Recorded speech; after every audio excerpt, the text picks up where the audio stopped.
Many believe the harder you fall, the more real the love is. And if the love is real, then it must be healthy and sustainable. First, let's examine what real really means. In our commercialized world, where love comes chocolate-coated with rings and roses, real means it was meant to be. Real means happily ever after. Real means a seamless union. Real means when you know, you know. Right? Not unless you were 17. None of these are real. They are movies and advertisements we bought into at a very young age. The truth is, real doesn't happen until you have started to build a relationship. The contrast is real. The triggers are real. The drift is real. That's why relationships are so hard. Taking the real and building something with it instead of hiding or running from it requires lots of work. Inner work. An honest look at self and some ownership. This is what creates the legs of a relationship. Let's examine what's real. The contrast. Not just different tastes in food, books, and music. I'm not talking about if you're vegan and your boyfriend can't go a meal without eating meat. Or if you have a sugar tooth and your girlfriend only likes salty treats. I'm talking about your wiring, your love languages, your attachment style, your definition of love, and the way you process things. Your wiring. We are all wired differently due to our stories. The way we were brought up and the experiences we had shape us. They create our beliefs, our patterns, and our reactions.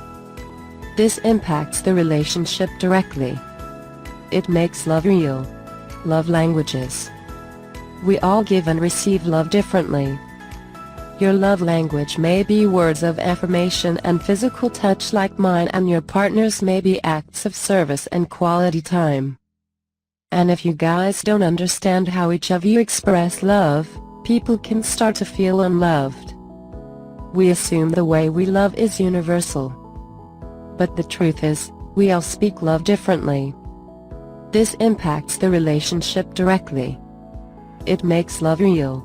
Attachment styles. Since we were all raised differently, the way we attach to others is different.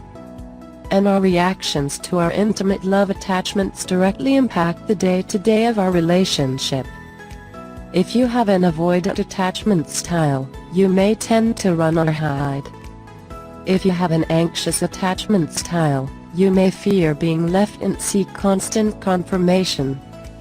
This is a thing. It directly impacts the relationship. It makes love real. The triggers. No one enters adulthood unscarred. This means we all have police tape around certain experiences we have not healed from or resolved. This means we all have triggers, things that bring up old shit and make us react a certain way. When a stranger or acquaintance triggers something in us, we can ignore or move past it. It's temporary, a one-time thing. Or far and in between. But when it's coming from inside our house, we can't ignore it. It can become Chinese water torture. We are constantly triggered in our relationship. This directly impacts our relationship. It makes love real. The drift. We all drift. It doesn't matter how great the relationship is. Drift is normal. One's personal life transitions and winters can create drift. Our daily grind can create drift. Raising children can create drift. As someone who has a 6-month-old, I can tell you that I will choose sleep over intimacy 8 out of 10 times. Schedules, deadlines, and to-dos and can get us sidetracked from our partner and we can start to drift. Then there's social media. Filters, selfies, models doing cartwheels toward the sunset. Half-naked people with perfect bodies posting their workouts. Fantasies in exotic locations. Even if we know these images are angled, altered, and maybe even fabricated, it still shoots dopamine into our brains. It still causes us to compare it with our own lives, to escape, to fantasize, to imagine, to wish, to want. Do this enough and you'll turn back and be shocked at how far you've drifted from your home, girlfriend, wife and kids, whatever your home looks like. The truth is, you can fall in love with someone every day if you allow yourself to. We are human, and humans are attracted to each other on many different levels.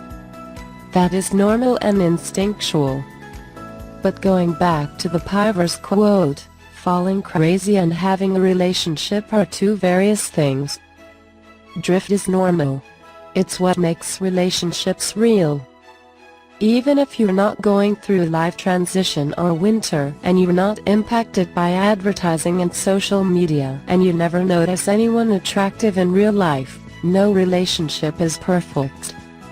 So there will be some kind of drift when there's turbulence in your relationship, even if it's for a day. This doesn't mean something's wrong with you or the relationship. It just means your love is real. Yes, we drift. But we also come back. And this is what love is. Love is about the return, coming back daily to your partner. This is what building a relationship looks like. Coming back by deciding to accept and appreciate the contrast, explore triggers, examine where they come from and how they impact the relationship, and take ownership of what we need to own. This may start the process of resolving and healing parts of our story, so that we can give ourselves a new love experience. Real isn't just about the feel-goods. Real is all that comes from the collision of two people and their unhealed stories. What we do with this will determine if we continue to build and strengthen the relationship, our own relationship with self as well, or if we slowly destroy both.